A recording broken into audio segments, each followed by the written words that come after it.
warahmatullahi wabarakatuh. Perkenalkan, nama saya Gali Iswari dari kelas 2A. Saya akan mempresentasikan tentang tugas final yang telah diberikan oleh Bapak Ahmad Ibrahim STMSC dengan mata kuliah Azas Studio dan Perancangan Arsitektur. Pada tugas final kali ini, saya akan menjelaskan tentang konsep rumah tinggal yang dihuni oleh seorang profesi apoteker. Dapat dilihat pada poster tersebut, jadi yang menghuni rumah tersebut adalah seorang apoteker. Sang ibu bekerja sebagai seorang apoteker dan sang ayah bekerja sebagai seorang PNS, dan mereka memiliki 2 orang anak beserta 1 orang asisten rumah tangga.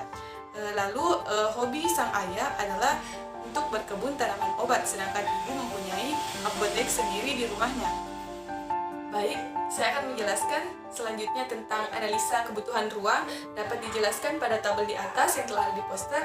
Analisa kebutuhan ruangnya itu dibuat sesuai dengan kebutuhan klien. Seperti kliennya ada 4 orang, ayah, ibu, anak, dan asisten rumah tangganya. Otomatis kebutuhan ruangnya juga banyak, seperti ayah, yaitu bekerja, sholat, dan tidur, makan. Otomatis kebutuhan ruangnya juga ada tempat tidur, ruang bekerja, dan juga ruang makan. Misal, musola dengan kapasitas orang mencapai 4,0 dengan kebutuhan ruang yaitu 1,20 dengan sumber NAD dan sirkulasi udara 1,40 dan besar ruang yaitu 6,64. Baik, selanjutnya yang akan saya jelaskan yaitu tentang bubble diagram. Dapat dilihat pada poster tersebut. Jadi pada warna merah itu menunjukkan ruangan publik, sedangkan warna biru menunjukkan ruang semi publik, lalu ruang yang warna hijau yaitu privat, dan ruang warna kuning yaitu service. Lalu ruang yang bersambungan yaitu dengan garis lurus, sedangkan ruang yang agak jauh yang itu dengan menggunakan garis putus-putus. Dapat dilihat misalkan warna merah yaitu di situ terdapat ruang tamu, apotik, dan juga musola.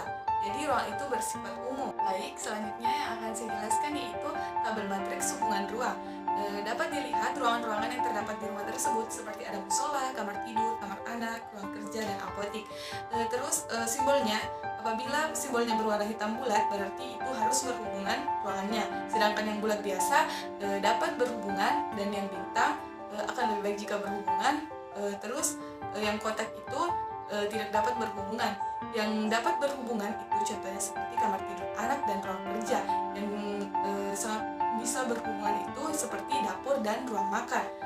Terus yang tidak dapat berhubungan itu seperti ruang tamu dan ruang kerja.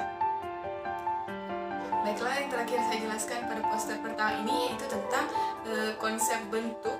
Jadi pada konsep bentuk ini saya mengambil konsep idealis, yaitu di mana konsep tersebut didasarkan pada pola pikiran dari arsiteknya tersebut.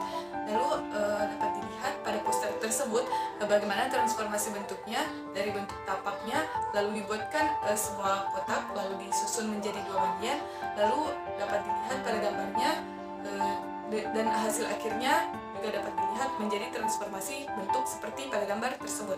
Nah, saya akan lanjut ke poster yang kedua. Jadi di poster kedua ini saya menggambar tentang tampak, denah, seat plan, dan potongan rumah yang ditinggali oleh seorang apoteker tadi. Yang pertama saya jelaskan yaitu adalah tampak. Tampak yang saya gambar di sini ada 4 tampak: tampak depan, tampak samping kanan, kiri, dan tampak belakang. Pada tampak kiri dan tampak kanan dapat dilihat jendela yang terdapat pada kedua tampak tersebut. Pada bagian belakang tampaknya memperlihatkan pintu dan jendela, dan pada bagian depan dapat dilihat tentang tampak depan dari bangunan tersebut. Baik, selanjutnya lanjut pada denah bangunan tersebut. Jadi lebar dari bangunan tersebut yaitu 12 meter, sedangkan panjang ke belakang yaitu 750 meter. Pada bagian depan, pada awal kita masuk pada ruang tamu yang bersebelahan dengan apotik. Lalu di samping ruang tamu juga terdapat musola, lalu terdapat WC pada samping musola. Lalu terdapat 2 kamar pada lantai 1, yaitu kamar anak dan kamar utama. Dengan kamar utama luasnya yaitu 4x4 meter dan kamar anak 4x3 meter.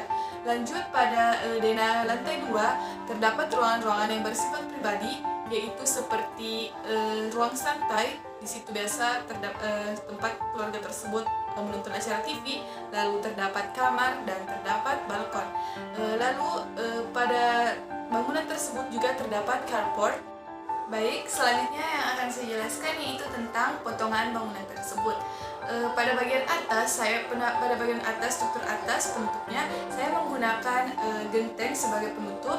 Lalu terdapat rek, terdapat kaso, terdapat balok 8/12 dan kuda-kuda kayu dan kuda-kuda silang 8/12.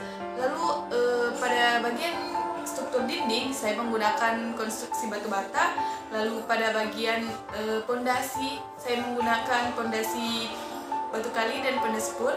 Mengapa menggunakan pondasi kur? Karena pondasi kur sangat cocok untuk bangunan tingkat 2 supaya tahan lama. Baik, yang terakhir yang akan saya jelaskan yaitu tentang seat plan.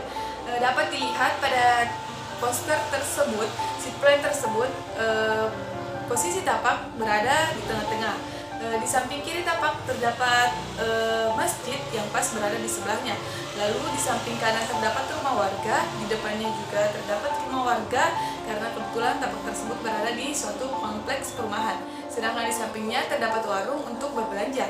Lalu dapat dilihat pada seat plan tersebut posisinya menghadap ke utara. Baiklah, mungkin itu saja yang dapat saya presentasikan pada poster kali ini. Apabila ada kesalahan mohon dimaafkan karena kesalahan pribadi munculnya dari saya, sedangkan kesempurnaan milik Allah Subhanahu wa taala. Akhirul kalam, syukran, wassalamualaikum warahmatullahi wabarakatuh.